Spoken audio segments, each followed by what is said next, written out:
They were not the kind of person who reacted when everyone else did. If something was funny, they might laugh, but not always at the same moment as the room. If something was exciting, their response was quieter, sometimes delayed, sometimes absent altogether. In group conversations, where reactions built quickly and fed off each other, they often seemed slightly out of step with the rhythm. Not withdrawn, not distracted, just not responding on cue. At first, it was easy to overlook. In larger groups, there was always enough noise to carry the moment. Laughter layered over laughter, voices overlapping, reactions arriving in waves. One person being slightly out of sync didn't interrupt anything. The moment moved forward anyway. But in smaller settings or over time, the pattern became clearer. A joke would land, and the room would respond almost instantly. Heads tilting, voices lifting, laughter appearing as if it had been waiting just beneath the surface. And then, a second later, or sometimes not at all, their reaction would arrive. Or it wouldn't. They didn't fill the space. They didn't mirror the energy. They didn't adjust themselves to match what was already happening. And because of that, something about them felt slightly difficult to place. People noticed it without necessarily naming it. They might glance toward them after reacting, as though checking whether the moment had been shared. They might repeat something, lightly, offering it again, as if the reaction simply needed another chance to land.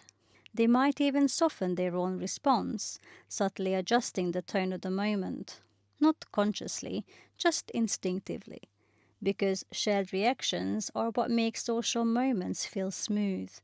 When people respond together, it creates a sense of alignment. It reassures everyone involved that the moment has been understood in the same way, that the emotional tone is shared, that no one is slightly off to the side of it. And when that alignment doesn't happen, even in a small way, the absence becomes noticeable. Not enough to disrupt anything, just enough to create a quiet question. Why didn't they react? The answer that forms first is usually simple. They didn't find it funny. They didn't care. They weren't paying attention. Something must be missing. But the person who didn't react on cue was not disengaged. They were listening. They followed conversations closely, noticed details others missed, and remembered things long after they had been said. They were present in a way that didn't rely on visible signals. They just didn't produce those signals on demand. If something genuinely amused them, they laughed. If something genuinely interested them, they leaned in. If something moved them, it showed, but in its own time and often in its own way. There was no delay strategy, no decision not to react, just no impulse to respond unless the feeling arrived clearly enough to become expression. They had never learned to match reactions to moments.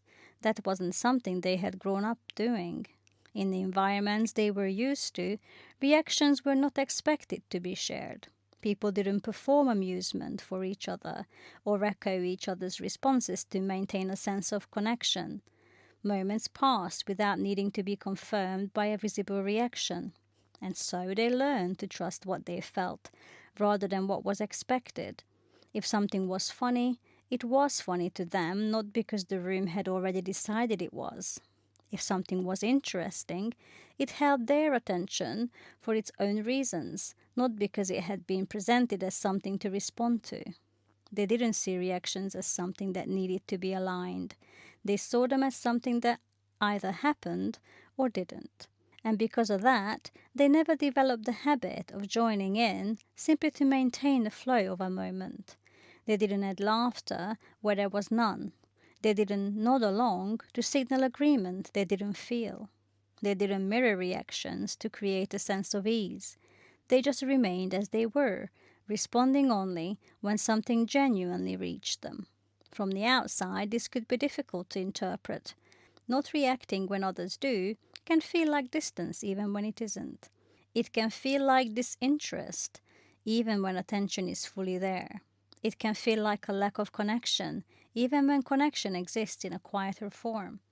And over time, small assumptions begin to form around that absence. They're a bit reserved. They don't really engage. They're hard to read. None of it said unkindly, just concluded. But something else was happening at the same time, not immediately noticeable, not in a way that drew attention, but present if someone looked closely enough. Their reactions, when they did come, were never exaggerated, never early, never borrowed from the room. They didn't build on other people's responses, and they didn't echo them. They arrived on their own. And because of that, they carried a different weight. When they laughed, it was clear that something had genuinely reached them. When they responded, it came from somewhere that hadn't been shaped by the moment around them. There was no adjustment, no timing, no alignment, just a direct expression of whatever had been felt. And in a space where most reactions are slightly influenced by the room, shaped, timed, softened, or amplified, that difference, while subtle, was distinct. The person who didn't react on cue wasn't trying to be different. They weren't making a statement. They weren't resisting the group. If anything, they were simply not adding anything that wasn't already there. And in doing so, they removed something most people rarely notice they are using: the habit of following the moment. Because in most social settings, reactions are not entirely individual. They are shared, adjusted, reinforced. A laugh arrives more easily when others have already laughed. Agreement feels more natural when it has already been expressed. Energy builds because it is being reflected back and forth. And within that, it becomes difficult to tell where a reaction begins, whether it started internally or arrived from the room. The person who didn't react on cue never really entered that exchange. Their responses didn't build the moment. They didn't carry it forward. They didn't reinforce it. They simply appeared when they appeared, or didn't. And the room continued either way. Nothing broke, nothing failed. Conversations moved on, laughter faded, moments passed as they always do. But if someone paid attention, there was something quietly different about it, because in a space where most reactions are shared, one person remained entirely their own, which leaves the question hanging, not inside the story, but outside it, with you. When you react in social situations, how much of it feels entirely your own? What makes a shared moment feel real to you? How do you interpret someone who doesn't respond in a way you expect? How often do reactions follow the room rather than the feeling?